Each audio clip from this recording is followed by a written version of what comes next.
Opa, aqui é o Léo. Imagina colocar frente a frente dois dos ninjas mais inteligentes e perigosos de toda a história do anime de Naruto. De um lado nós temos o Gaara, o quinto Kazekage, o mestre absoluto da areia e um dos maiores especialistas em defesa da franquia.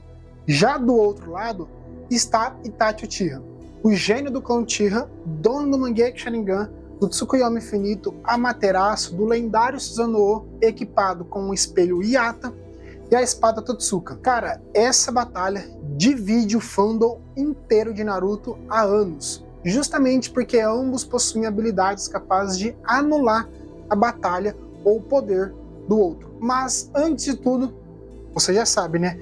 Já metralha o like e se inscreve aqui no canal e aproveita também, já manda esse vídeo para aquele amigo que gosta do Gaara ou que gosta do Itachi, beleza? E aí, tá esperando o quê? Já deixou o like? Já se inscreveu no canal? Então agora sim, bora pro vídeo.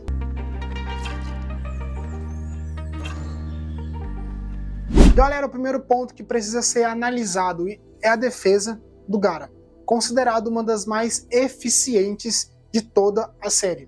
Desde criança, a sua areia reage automaticamente para protegê-lo, mesmo quando ele não percebe o próprio ataque. Durante a Quarta Guerra Ninja, o Gaara demonstrou controle suficiente para defender aliados contra ataques de enorme escala e até enfrentar o Susanoo de Madara Uchiha por um período. Sua areia também pode atacar, assim, praticamente qualquer direção, criar prisões, escudos, lanças, tsunamis de areia e até modificar completamente o campo de batalha. Além disso, cara, o Gaara luta quase sempre à distância, dificultando que adversários consigam se aproximar dele. Mesmo após perder o Shukaku, seu nível permaneceu extremamente elevado no anime, provando que sua força não dependia exclusivamente da Biju.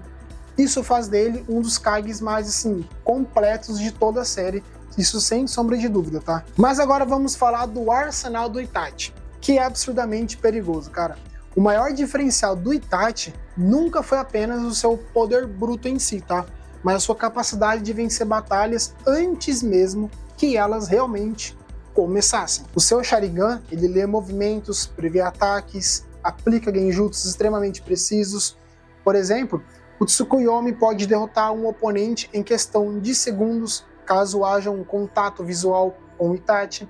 O Amaterasu produz chamas negras, praticamente impossíveis de apagar. E já por outro lado, o Susanoo do Itachi oferece defesa quase absoluta com um espelho Iata e uma condição de vitória, assim, praticamente instantânea através da espada Totsuka, que sela qualquer inimigo que seja atingido por ela. Além disso ainda, o Itachi sempre demonstrou inteligência tática acima da média dos ninjas do anime de Naruto, criando armadilhas, clones, distrações e estratégias capazes de derrotar adversários muito mais poderosos que ele, mesmo estando fisicamente debilitado por sua doença, ou por questão de chakra. Mas será que o Tsukuyomi funcionaria contra Gaara? Cara, vamos lá. Esse é um dos pontos mais debatidos no fandom inteiro de Naruto.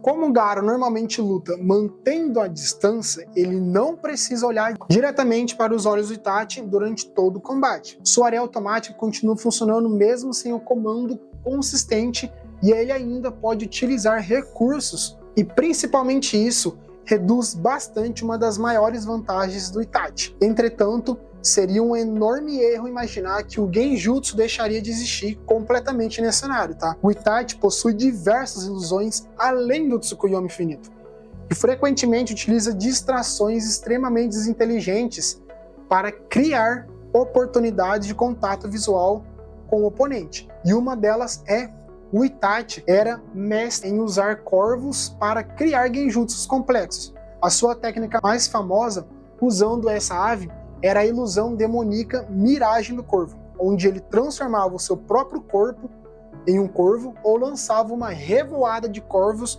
ilusórios para desorientar o inimigo. E isso é canônico, tá? Tem até no anime isso.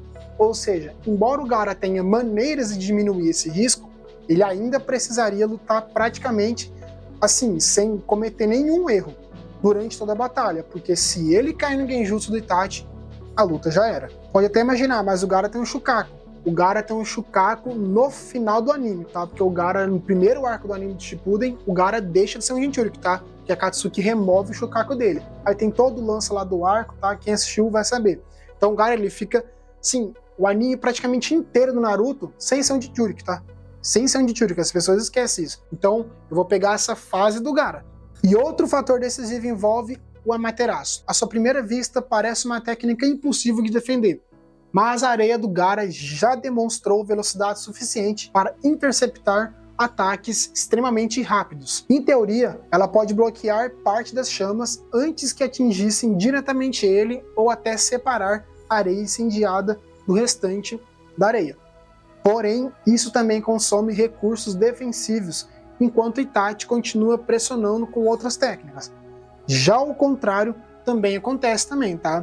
O Itachi teria enorme dificuldade para atravessar, assim, toneladas de areia controladas simultaneamente por Gaara, sem recorrer rapidamente ao Mangekyo Sharingan. Ou seja, ambos possuem respostas para parte do arsenal do adversário, tornando o combate muito mais equilibrado do que parece à primeira vista. E muita gente acha que o Gaara ele é o counter perfeito do Itachi no fãs de Naruto, e ele é mesmo, tá? O Gaara ele é o counter perfeito do Itachi, tá? E quando chegamos ao Susanoo, cara, aí a luta entra assim em outro nível. Porque muitos fãs acreditam que o espelho Yatta torna o Itachi completamente invencível, tá? Mas existe detalhes importantes aqui, tá? Porque durante a Guerra Ninja, o Gaara conseguiu utilizar a sua areia para agir por baixo da defesa do Susanoo do Madara, tentando retirar o usuário de dentro da armadura. E o Gaara consegue fazer isso, tá? Isso mostra que sua areia não precisa necessariamente destruir o Susanoo inteiro, né, para representar perigo. Em compensação, o Itachi possui justamente a espada Totsuka, uma arma espiritual capaz de selar instantaneamente qualquer alvo que seja atingido por ela. Caso o Gaara seja alcançado por esse golpe, cara, a luta acaba imediatamente. Assim, a batalha passa a depender de posicionamento, inteligência e do primeiro erro cometido por um dos dois lados. Muito mais do que simplesmente comparar os níveis de poder entre um e outro. E calma aí, tá? Só uma dentro. Eu vou voltar um pouco antes. A questão do Gaara conseguir tirar o Itachi de dentro do Susanoo. Por que o Gaara conseguiria tirar o Itachi de dentro do Susanoo? Porque o Susanoo do Itachi, eles, pelo que eu me lembro, acho que ele consegue ativar o Susanoo até a segunda forma, né? Eu acho que até a segunda forma ou até a terceira, eu não vou lembrar muito bem. Mas eu vou colocar, acho que até a segunda forma. Por quê? Porque o Itachi não foi mostrado no anime nem no mangá que o Itachi tem um Susanoo perfeito, tipo aquele Megazord gigante que o Madara e o Sasuke utilizam no anime, né? Então, como o Itachi não tem esse Susanoo perfeito, assim, aquele Megazord gigante, o Itachi, ele fica no chão. Ele não consegue ficar flutuando no ar lá dentro do Susanoo, né? Como o Madara ficou, como o Sasuke sim. Então, como o Itachi fica no chão, o Gaara conseguiria tranquilamente puxar ele de fora do Susanoo. Então sim, o Gaara ele conseguiria puxar o Itachi de dentro do Susanoo, já que o Itachi não tem um Susanoo perfeito que ele consegue ficar naquele Megazord gigante. Então a maioria do tempo, o Gaara provavelmente pode ele ficar longe do Itachi, flutuando naquele círculo lá no céu, enquanto o Itachi está no chão. E isso torna possível o Gaara conseguir arrancar o Itachi de dentro do Susanoo, sem precisar bater no Susanoo, que ele vai ter o escudo do Susanoo do Itachi defendendo, né? Então ele pode muito bem colocar a areia por baixo e tirar o Itachi do Susanoo, assim como ele fez com o Madara. E ainda existe um aspecto frequentemente ignorado, que é a resistência física. Cara, o Itachi vivo sofria com uma doença terminal, que limitava bastante as suas reservas de chakra e sua capacidade de manter técnicas como o Mangekyo Sharingan por muito tempo. Já por outro lado, o Gaara possui assim enormes reservas de chakra e costuma lutar em confrontos prolongados sem demonstrar queda significativa de desempenho. Isso significa que se o combate se estender demais, a vantagem naturalmente começa a migrar para o lado do Gaara, tá? Isso aqui não tem nem como ver, cara. Quem assistiu o anime sabe que o Itachi sofreu da doença. Porque o Itachi normalmente busca finalizar batalhas rapidamente, exatamente porque sabe que confrontos longos trabalham contra ele. Portanto, a duração de combate pode ser um dos fatores mais importantes para definir o resultado, tá? Galera, e finalmente chegamos à decisão final. Ó, vamos lá, hein? Entretanto, tá? Analisando exclusivamente as habilidades apresentadas tanto no mangá e tanto no anime, o Gaara possui sim ferramentas muito mais eficientes para neutralizar parte do arsenal do Itachi, poder evitar até o contato visual, lutar à distância, criar defesas automáticas, voar, controlar praticamente todo o campo de batalha e pressionar continuamente o Itachi, cuja resistência dele é limitada, tá? Isso não significa que o Itachi seja fraco, tá? Significa apenas que o estilo de luta do Gaara funciona perfeitamente e assim como um contra-ataque natural para várias das principais técnicas no Itachi. Por isso, considerando todos os fatores apresentados, a minha decisão final desse confronto favorece o Gaara, por uma margem muito pequena, vencendo após uma luta extremamente difícil contra o Itachi, e desgastante também, tá? Ainda assim, basta um único descuido, fazendo com que Itachi reverta completamente o resultado da batalha, o que faz desta luta uma das mais equilibradas de toda a franquia do Naruto, tá? Porque se você for ver, analisar certinho, o Gaara, cara, ele é o counter perfeito pro Itachi, tá? Ele é perfeito. Com uma luta de curto a médio prazo, é uma luta praticamente equilibrada. Agora, uma luta de longo prazo, aí acabou pro Itachi, tá? Porque aí vai entrar dois fatores, sim, cruciais e também uma desvantagem para o Itachi, que é o seu chakra, que ele tem pouco chakra comparado com o Gaara, e outra coisa também que é a doença que vai limitar ele em uma batalha ainda mais contra o Gaara, que luta de longe, né? Então, por esses fatores, na minha opinião, o Gaara vence sim o Itachi. Mas é uma luta muito equilibrada, tá? Muito equilibrada. Basta um erro do Gaara que o Itachi também pode vencer, tá? Basta um erro. Mas agora eu quero saber a opinião de vocês, galera. Depois de analisar todos os feitos do Gaara e do Itachi, quem vocês acreditam que realmente venceria essa luta?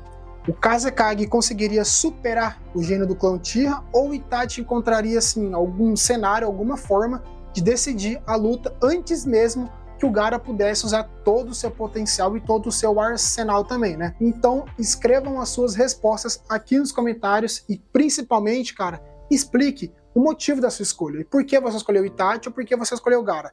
E se você chegou até aqui, significa que gosta de conteúdos sobre Naruto e um dos maiores confrontos do mundo dos animes. Então já deixa seu like, porque esse simples clique ajuda o vídeo a alcançar muitos mais fãs de Naruto e fortalece ainda mais o canal para que eu continue trazendo análises cada vez mais detalhadas. E claro, se você ainda não é inscrito, se inscreve aqui no canal e ativa o sininho das notificações para não perder os próximos vídeos aqui do canal.